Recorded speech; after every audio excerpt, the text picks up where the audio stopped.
Türkmenistanyň dürli sebitlerine howçum bolup ýaşaýan özbek milli adlyklarynyň wekilleri özleriniň medeni hukuklarynyň hem-de öz ene dillerini bilim almak mümkinçilikleriniň çäklendirilýändigini aýdýarlar. Azatlyk radiosyna ýiberilen okuyjy haty ýurtda ýaşaýan etnik özbek adlyklarynyň birnäçe wekiline salgylanyp hususan özleriniň ene dillerini bilim almak mümkinçilikleriniň çäklendirilmeginden şikaýet edýär. Türkmen häkimetleri ýurdun konstitusiýasyna kepil berilen öz ene dilini öwrenmek hukugyny ýurdun içine gazanmagy asla dile getirmeýärler diýip okuyjynyň hata aýdýar. Türkmenistanyň konstitusiýasynyň 21-nji maddasy şeýle diýär: Türkmenistanyň döwlet dili türkmen dilidir. Türkmenistanyň ähli raýatlaryna öz ene dilini peýdalanmak hukugy kepillendirilýär. Türkmenistana garaşlygyň ilkinji ýyllaryndan başlap döwlet dilini öňe sürmek we giňden ulanylmagyny gazanmak tagylarynyň çäklerini özbek dili mekdepleri we synplary ýapylyp başlandy. 2000-nji ýyllaryň başlaryndan bäri şäherde ýekejede özbek dilini okudylýan sınıp ýa-da özbek dili we edebiýaty dersleri öwredilýän ýekeje mektep ýa sınıp garmat diýip Magdany şäherine mugullim bolup işleýän pensiýa ýaşyna bir özbek ýaşly saýdýar.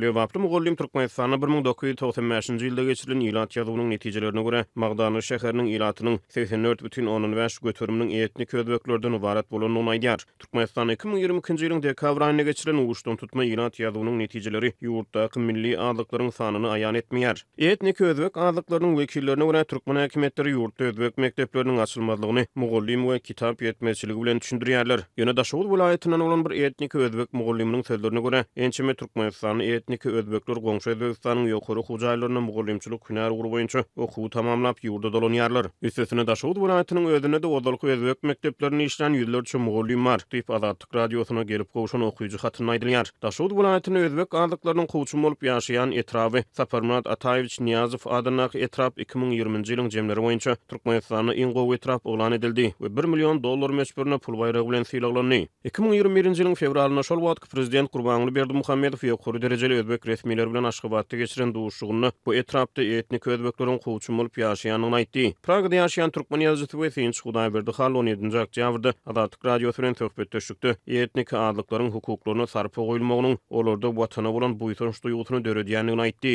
Özbekleri etnik adlyklar diýmegem ne dogry. Sebäbi özbekler köplük.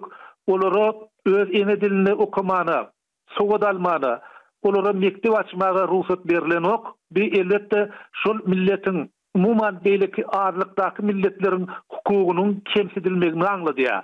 Diýip türkmen ýazgysy aýtdy. Türkmen häkimetleri ençeme ýyllardan bäri döwlet dolandyrşyna, güýç guruluşlaryna türkmenleşdirme siýasatyny alyp bardy. Etnik adlyklaryň wekilleri ýokary döwlet wezipelerine bellenilmeýär. Kanun goraýjy daralaryň işgärleri hususan 5 ýyl ozal güýçlendirilen görnüşde türkmenleşdirme siýasatyna mejbur edildi. 21-nji oktýabrda Özbekistanda özbek diliniň güni bellenilip geçilýär.